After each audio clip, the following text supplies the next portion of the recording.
Welcome to the Risk Management Chapter 13 lecture. I'm Dr. Bill Perkins. Today we're going to be going to explore sustaining organizational resilience. This lecture is based on material from the textbook Business Continuity and Risk Management, Essentials of Organizational Resilience by Kurt Engemann and Douglas Henderson.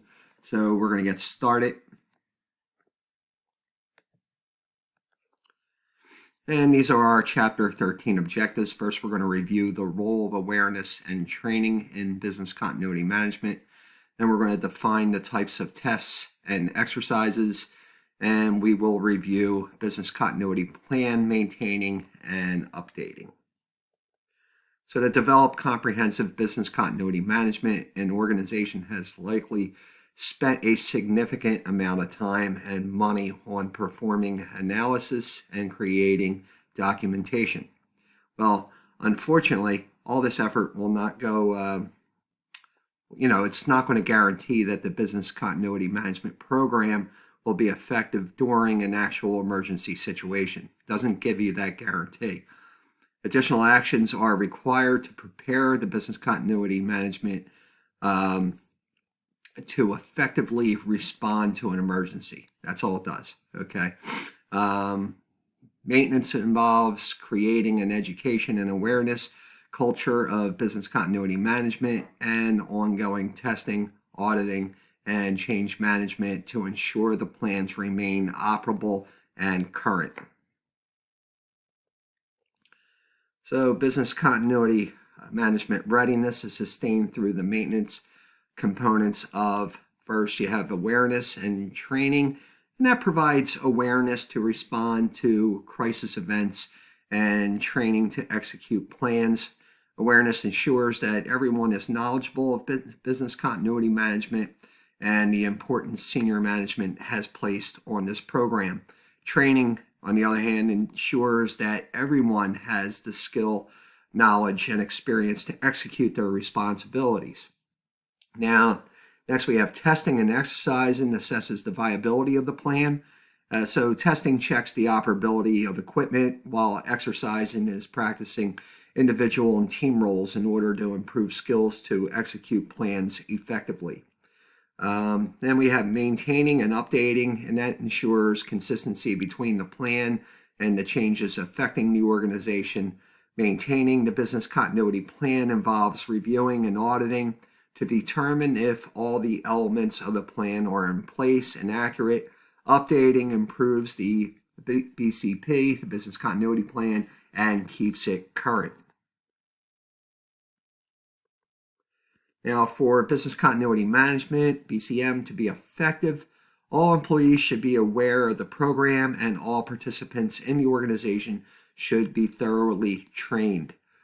All personnel are to know the necessary response actions, and new employees are to be informed of relevant procedures.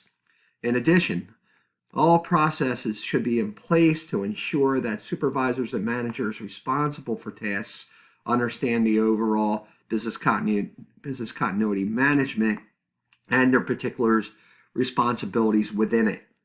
So as a first step, the objectives of the business continuity management awareness and training program should be specified, and senior management needs to be in full support of the awareness and training program. Functional awareness and training requirements should be identified, and the awareness and training program helps provide employees with a thorough understanding of their specific role in business continuity management. Now, crisis events present challenges that are different from the challenges employees face during normal times of operations. A crisis will frequently involve dangerous situations. So without practicing plans and procedures, there is a real risk that business continuity efforts will fail, and most importantly, that injuries or loss of life may result. So what is the difference between testing and exercising, one may ask? And the term testing is used when equipment, such as a computer, is involved. The term test may have a negative tone to some. So the term exercise is used when people are involved. For example, in an evacuation. During certain exercises, equipment will be tested simultaneously with the individuals exercising their responsibilities. Now, again, maintaining and updating ensures consistency between the plan and the changes affecting the organization. Maintaining the business continuity plan involves reviewing and auditing to determine if all elements of the plan are in place and accurate. Updating improves the business continuity plan and keeps it current. Awareness requires knowledge and alertness, while training requires instruction in order to be proficient. Awareness and training should be designed to meet the needs of the organization, and the objectives are to provide awareness to respond to crisis events and to provide training to execute the business continuity plan. The process of awareness and training program includes raising awareness, determining training requirements, developing the training methodology, training the team leaders and members and alternates, and evaluating the results.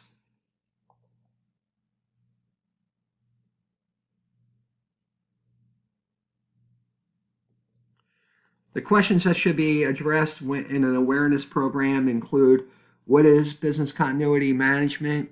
Why is BCM important? Who participates in BCM? And how is BCM activated? The awareness and training program may include posters, pamphlets, a website, wallet cards, detailing emergency procedures, emergency procedure booklets inform personnel of actions to take during an emergency. The emergency procedures booklets contain information of evacuation, emergency assembly areas, emergency organization, safety and security procedures, and the emergency call list. More information can be provided in a detailed emergency preparedness manual, and seminars are useful to promote BCM awareness. Questionnaires and checklists can be used to assess vulnerabilities, the current state of recovery preparedness, and knowledge of associated risks. The goal is to ensure employees are familiar with their roles and responsibilities.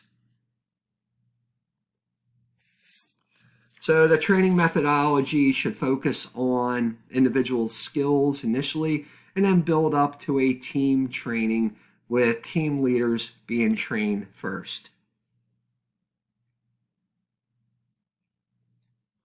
And training topics should include notification procedures, escalation procedures, emergency response procedures, evacuation and shelter procedures, safety and security measures, emergency equipment, and hazardous material.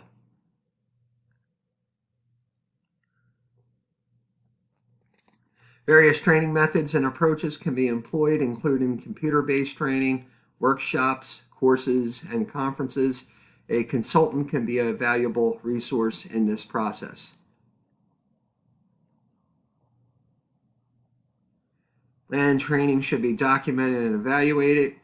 To thoroughly evaluate the program, it is necessary to review objectives, evaluate the approach, define gaps, assess employees, and review the budget.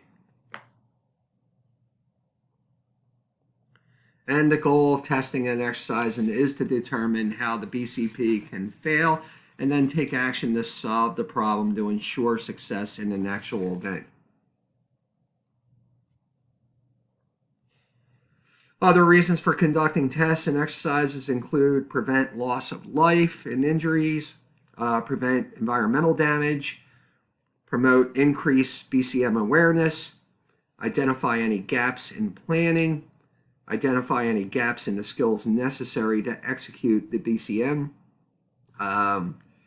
practice working together under unusual circumstances, identify any mistakes in program execution, and test equipment. All exercises will require some outlay of money and time. The organization must strike a balance between exercise needs and organization budgets. The following types of exercises are commonly conducted. First, you have your talk-through exercise, which we'll go over here momentarily. Actually, we're going to go over all these. Then we have the walkthrough exercise. We have the tabletop exercise, and then we have drills and full-scale exercise. So first we have your talk-through exercise. This exercise is a presentation and discussion of a particular topic. Talk-through exercises are typically used when new planning or procedures are introduced. Talk-through exercises are often followed by a tabletop exercise at a later date. Talk-through exercises require a minimum financial commitment, a minimum amount of time, and do not interfere with most normal operations. Walkthrough exercises. This exercise is a talk-through exercise, but more physical. For example, the presenter may be describing a new fire evacuation route while actually walking through the evacuation route with the participants. So walkthrough exercises are often followed by an exercise drill at a later date. Walkthrough exercises require a minimum financial commitment, a minimum amount of time, and do not interfere with most normal operations. Next, you have tabletop exercises. In a tabletop exercise, a crisis is described, followed by questions regarding the proper actions that should be taken. In the first phase of a tabletop exercise, the initial crisis is described. Specific questions regarding the initial response are then asked. After the questions are analyzed and then discussed, the crisis situation is updated and the process is repeated. Now, typically, the participants are broken into small groups, and each group will work on the questions as a team. The tabletop exercise will require generally about 2 to 4 hours of time by each member of the ERT, and as many members of the Emergency Management Committee can attend. The exercise will also require the use of a facilitator and the development of an exercise workbook. Facilitating a tabletop exercise may be complicated, and if no one at the organization has experience being a facilitator, the use of an outside consultant should be considered. Tabletop exercises require a time commitment, a possible moderate financial commitment, but do not interfere with most normal operations. Drills and full-scale exercises. These exercises actually require the organization or a segment of the organization to cease normal operations and practice a response to an announced crisis. Some exercises, such as fire evacuation drills or shelter-in-place drills, may shut down normal operations for a short period of time. Other full-scale exercises, such as activating the IT hot site, may require teams traveling and recovering operations at a distant location. For this type of IT hot site exercises are conducted during non-working hours, or other teams remain at the main data center during the exercise to maintain normal technology support to the organization for your normal operations. Full-scale exercises involve role-play scenarios and use great detail. Participant scripts, the timing of incidents, and reports on damage assessment are meant to provide a realistic situation that will promote the participants believing in the exercise. A full-scale exercise is a high-profile exercise and challenges business continuity management. Full-scale exercises require a time commitment, a possible significant financial commitment, and may briefly suspend normal operations. An organization should not be placed at risk from a test or an exercises. Exercises should start simply and build up in complexity. Eventually, all aspects of the business continuity plan should be included in the testing and exercising program. The scope and objectives should be realistic, and the assumptions and limits should be clear. Testing and exercising should be practical and cost-effective.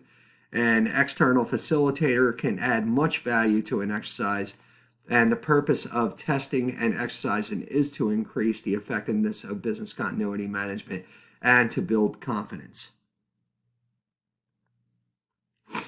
Decisions need to be made regarding the involvement of emergency services.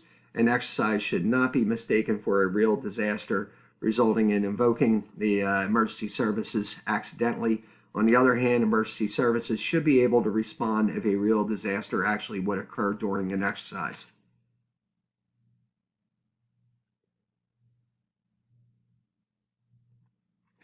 Now, typically, all parties will be informed of the day and the approximate or exact time of the exercise.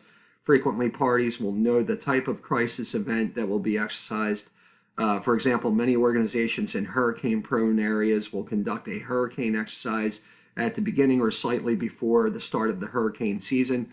However, details of the exercise scenario are generally kept confidential. A more challenging exercise can be constructed if the type of crisis being examined is unknown to the participants. Arguably, this is a more realistic scenario, and many crisis events are not preceded by a warning period. An unannounced or surprise exercise will add another layer of realism and difficulty. A surprise exercise should not be considered until the business continuity management program is very mature. The idea behind conducting exercise is not a check a box on the things to do list, rather to ensure that procedures, awareness levels, skill levels, training, equipment, and planning are adequate. Each exercise should conclude with a debriefing to document any problems and, if necessary, explore a solution if the problems require additional exercise or training. The business continuity management coordinator should make appropriate recommendations for formal approval by senior management. And testing and exercising is important to assess the viability of the business continuity plan, identify areas that need improvement, satisfy audit and legal requirements, and keep the BCP up to date.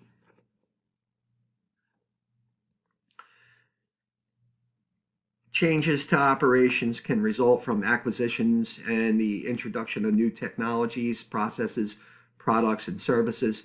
Changes to organizational priorities, the competitive environment, the supply chain, and other outside influences need to be examined. The business continuity plan needs to be maintained and updated accordingly. The objective of the maintenance program is to ensure that the business continuity plan remains accurate, relevant, and operable under current conditions. There should be consistency with the documentation and between the documentation and the organization. Complete review of the business continuity plan should be made at least once a year and following any major changes in operations. In addition, information which may change more frequently, such as telephone numbers and the names of individuals responsible for specific tasks, are to be kept current.